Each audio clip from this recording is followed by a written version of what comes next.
Hey guys, today I'm going to review Last Night in Soho. I'm a little bit late to this. Back in the OG seating position, you know, we were off over there before, but now we're back here. I'm in the forefront or foreground or whatever. So Last Night in Soho is the most recent Edgar Wright movie. Edgar Wright directed the Cornetto trilogy, and all three of those are among my favourite films of all time. He also directed Baby Driver and Scott Pilgrim vs. the World. He's one of the best modern British directors. Very stylistic.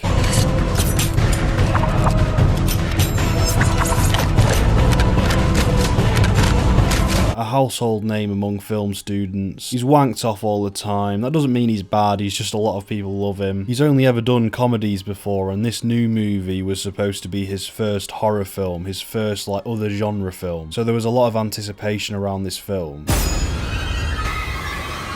And I was really excited because I wanted to see this director do something new, do something different, and see how he'd pull it off. So it came out in the October that's just passed. I decided that I wasn't going to review it for this channel. I'd just go and watch it for the sake of just enjoying myself. Maybe talk about it in the future, I thought. Maybe that was a mistake, but my thinking at the time was, well, it was partially down to laziness, but also when I came out of the theatre I just thought, well, I really like that film, but I'm pretty sure that a lot of other people will like it too. And this isn't a brilliant way of looking at it, but I just assumed that some other YouTube film reviewer would just like kind of parrot the same sort of thing I had to say, just promote the same kind of opinion that I had for me. You know, like with Dune, I didn't know how that would be received, so I was like, oh, go and see this film, it's really good, I liked it personally, I think you should all give it a chance. But this I was like, yeah, sure, it's kind of like a new Tarantino film, I could review it, I've got a lot to say, but maybe I'll just let this one, leave this to everyone else. It's not a good way of looking at it. However, contrary to what I thought, this film received a mixed reception. And I'm not saying it was like a masterpiece or anything that I thought, oh my god, how could people not like this film? But when I think of something that's divisive and has a mixed reception, I think of shit like Batman v Superman and stuff like that. Stuff that's usually probably bad, or like Venom when the audience likes it but the critics don't. And then I listened to the Sardonicast and all three of them didn't like it, gave it very bad reviews. Not like bad as in the reviews were bad, but like negative opinions. And that was very weird for me because that's my go-to podcast where I get my opinions for films from. Like they're the high council of film opinions for me. I always have to validate my opinions by going over and checking theirs. I have to confer with the higher ups and get their judgment. If you are fans of any of those three who run that podcast, you'll know that I'm just copying what they do. This channel I've got here is just one big rip-off of all of their three channels combined. So when I had this opinion about Last Night in Soho that contrasted completely and entirely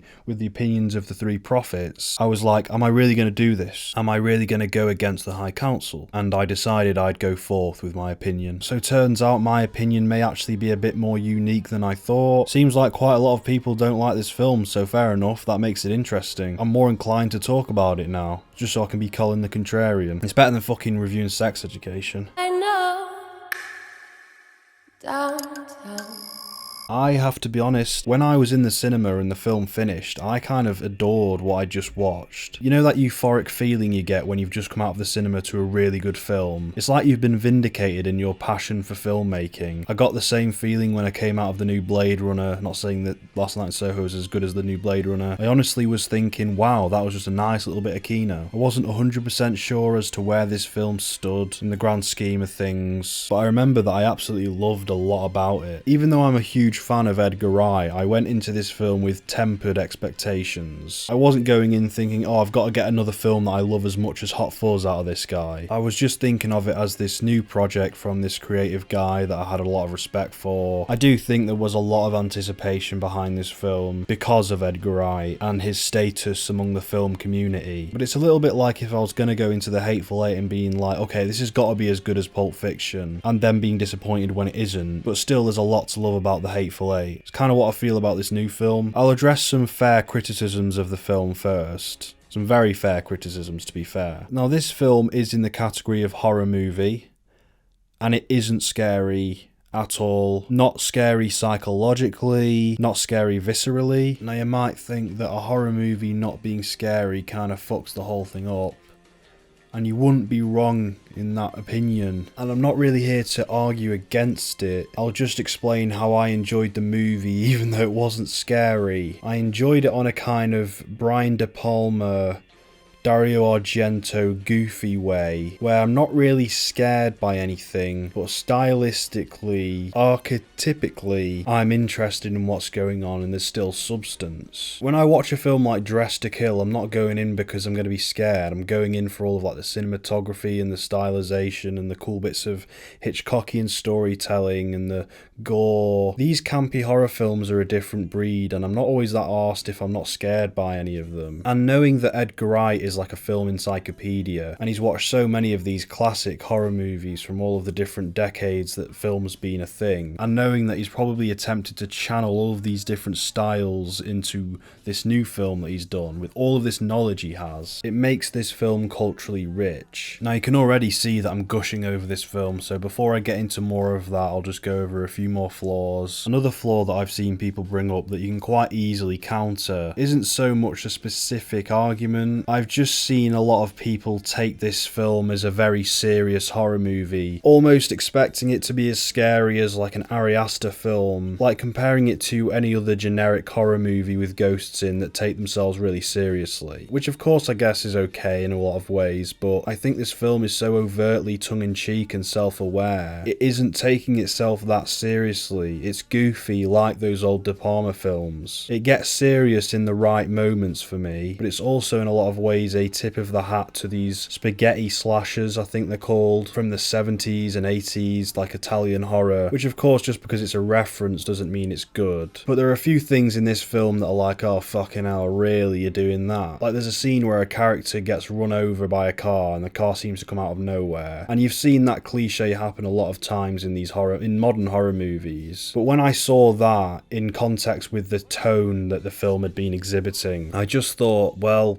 yeah, I'm not really arsed. Like, I can see why people would be like, oh, fuck's sake. And I was almost like that. I'd rather that not be in the film. It works better under this tone than it would in, say, like another generic modern horror movie. This film isn't necessarily taking place in a realistic London, even though there's a lot of realistic aspects about it. It's channeling these overt, silly motifs from these old Italian films. I'll go into this more as the review goes on. I'm not trying to justify shitty, lazy writing by saying, oh, it's a big homage, because I know that's done a lot of the time. I don't think it's lazy writing, I just think that these plot beats are more so in service of the grander themes of the film. One flaw that was apparent to me whilst I was watching the film was it didn't utilise the R rating or the 18 rating enough. It was going for that 70s slasher vibe, so it should have been much more bloody throughout. It felt like a 15 or even like a edgy 12A for most of it. There's a lot of casual swearing which I always appreciate, especially when it's set in Britain, like cunt this, fuck that. That's very authentic and makes the characters much more believable or animated and personable. Also, there's an overarching theme of misogyny, and you could have used more explicit sex scenes to get across how horrific that concept is. And it didn't. And I know Edgar Wright is buddy-buddy with Quentin Tarantino. I expect someone like that to understand that you shouldn't hold back on these kind of things. And that was disappointing, because maybe it actually could have been scary or disturbing to a point. And one more minor detail, the main character gets the piss taken out of her by like uni people for liking old music. And if you know anything about the current climate, the current music climate within teenage youths or whatever in uni, you'll know that that just isn't the case. They're fucking going nuts for old music. That's like the new popular thing. Like, ooh, I was into this old 60s, 70s band. Ooh, have you ever heard of the Beatles? Ever heard of Pink Floyd? It's like that kind of thing. That's just another detail, kind of feels a bit boomerish.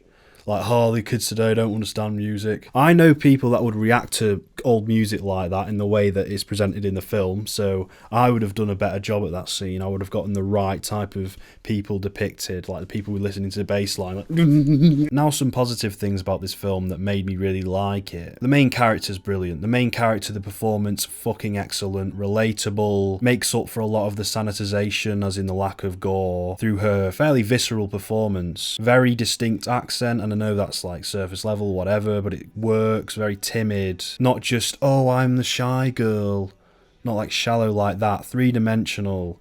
Love the performance. Really vulnerable and like sad, even though it was a goofy film. Probably the strongest aspect of the film. And I think she had a really good character arc. It's the type of character you just kind of want to hug and put a blanket over it. I know, like, okay, just pretend I'm not a guy, because I know that's creepy. Again, with the goofy, tongue-in-cheek nature of the film, I enjoyed that. I believe that that was how I was intended to take the things on screen. I didn't think it was just shallow and like nostalgic and just pastiche for the sake of it. I just think that he interwove those motifs to service grander themes. And this overarching theme that I've been referring to is the de-romanticisation of London and the expose of misogyny. And I think there is a lot of interesting details and subtleties in how they get that across in different ways. So it's set in modern day, and our main character comes down to a London university to do a fashion course because that's where her passions lie. And obviously London is a big hub for that industry, and it's been so for many decades. She comes down to London expecting this glamorized 60s version of London and the fashion industry, and she doesn't get that. She gets modern London university lifestyle, and I really like how that's presented at the start. And you could argue that a lot of the instances are fairly straw man-ish, but it is in service of a very interesting theme, and the acting sells it, so I don't really care. So you have this creepy London taxi driver. As soon as she gets there, you have this very fickle band of girls led by this one Mancunian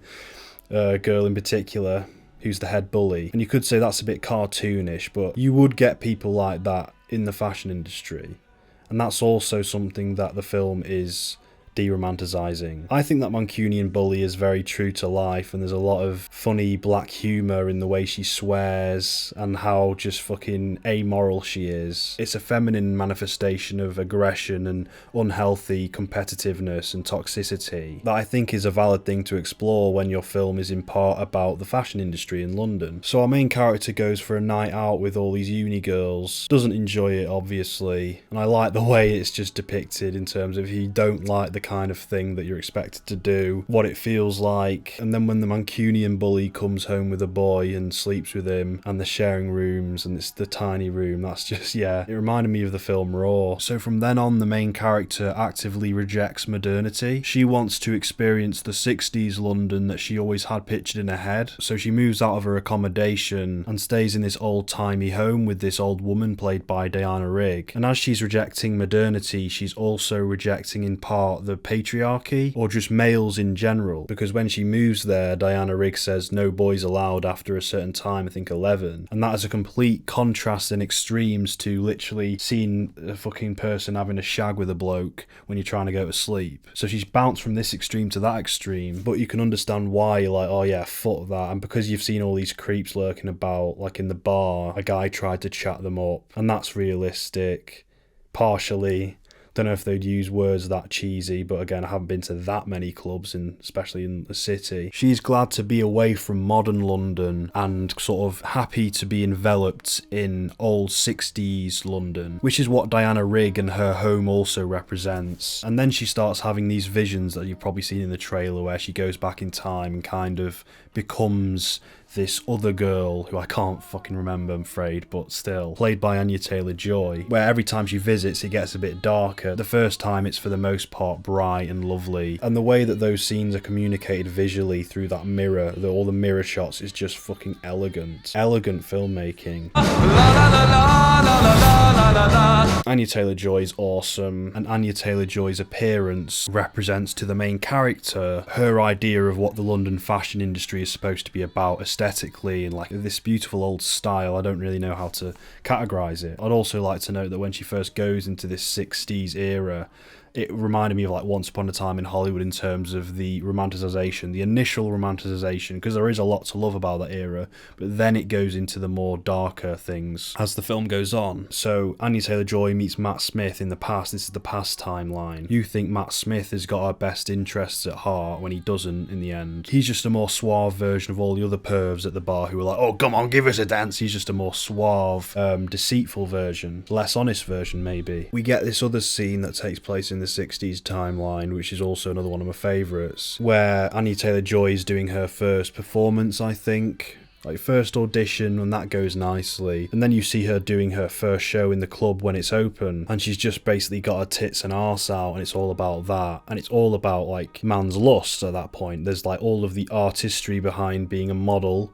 and the fashion and dance and song is removed because it's more about getting the lads off. I thought it was really well presented. It keeps going and Matt Smith turns out to be a horrible man. Essentially, for Anya Taylor-Joy to go anywhere, she has to sleep with all of these men, and there was a really good montage about that. Like, that conceptually is disturbing enough for me in a different way, where I'm not asked if I'm not viscerally scared by like what the ghosts of the men look like. There's also a great scene before she starts prostituting herself, where she kind of runs away into a corridor and sees all of these other female dancers from the club like sucking off the men and doing all of this just to get ahead, because that's what it was all about, and that's why I love the expose of the London fashion industry. So when a jump scare comes, I'm like, okay. Because you're empathetic with the main character, your trust in all of the men in the film is supposed to decrease more and more as the film goes on, and you feel that distrust through the main character and what she's witnessed. And you even get the sense that this really nice black kid who's in the film, who's a side character, has also got more malignant motives for why he's being so kind to her, and she does almost start distrusting him. But before all of the darker stuff starts happening,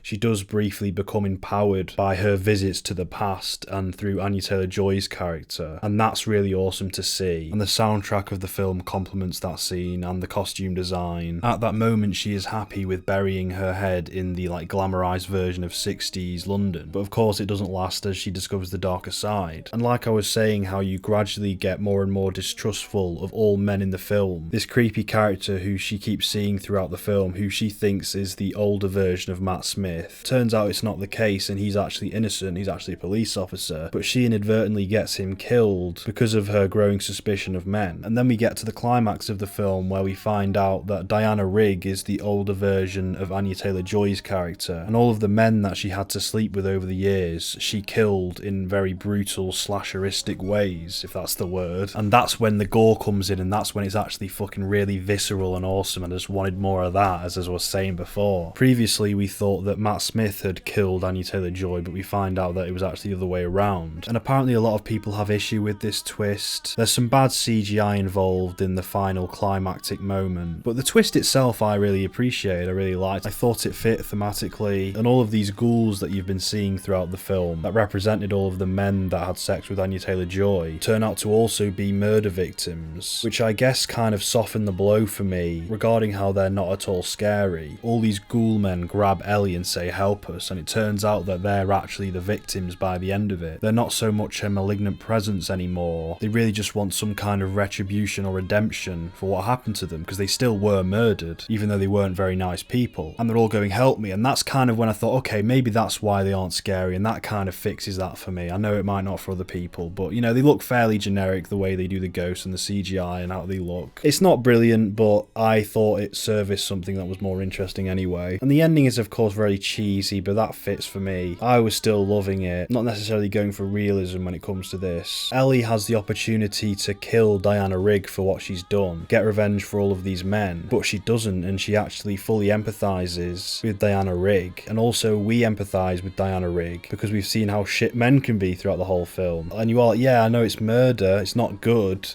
but still, cathartically, it's like, I understand, you were fucked over. You were fucked over hard. So Ellie lets Diana Rigg die on her own in the fire, and Ellie never condemns her for what she's done, which is the interesting part. Ellie has adopted this hatred towards all men as well. And then in the epilogue, she's partially successful as the fashion designer she always wanted to become. And we see in the last shot when she looks in the mirror that she is still embodying this vengeful female persona through the memory of Anya Taylor-Joy, and I just thought it was really cool. I just thought that message, that archetype was awesome. And the fact that it wasn't just clear cut and maybe Ellie's just gonna go and fucking kill loads of men from this point onward, I like that. It's fun, it's cool, and again it's got that goofy side to it as well, like the slasher stuff, and you empathise with Diana Rigg, even though it's not right, it's not promoting violence against men, it's just an empathetic story story of what could bring someone to be like that and to have this attitude towards men, especially in London. So it's an expose of London, 60s London, the fashion industry, a partial exploration of femininity because there's like female villains, female anti-heroes. It does that thing where it both romanticizes and deconstructs the past, so it's not just, oh yeah, look how good the past was and that's it. And it's just like nostalgia porn. It's three-dimensional in how it explores that. I keep using the same word, but Ellie and her whole story is just a very empathetic tale. Like, I get why she wanted to move the fuck out of those accommodations. I get why she fucking hates a lot of the lads and a lot of London, modern London culture. And even though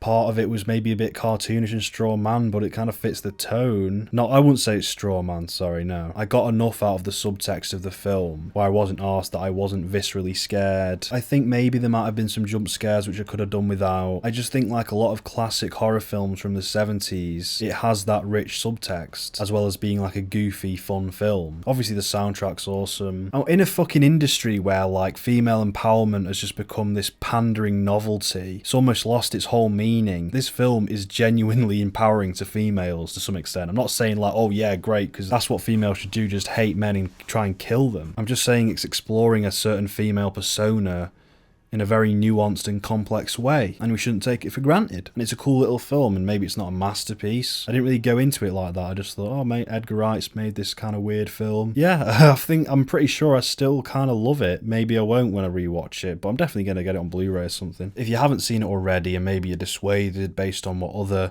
big film reviewers have said, still go see it and watch for yourself. This isn't really an argument against all of the negative reviews, because, you know, I understand them.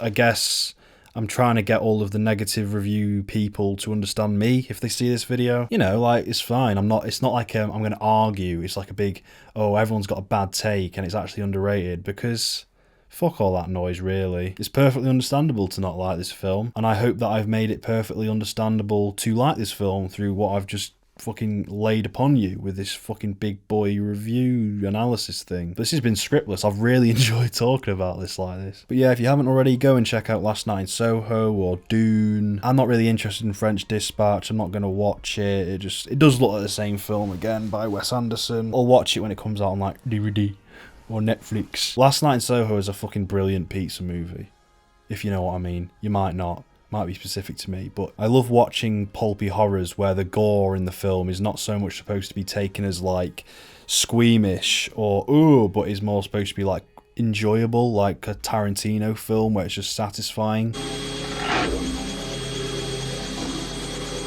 It just goes well with a nice tomatoey pizza for me. Maybe it's fucking, that's kind of sick, bruv. Anyway, I hope you've enjoyed. Goodbye, I guess. Bye. Make sure to wank all the time, everywhere, because that's what freedom is all about.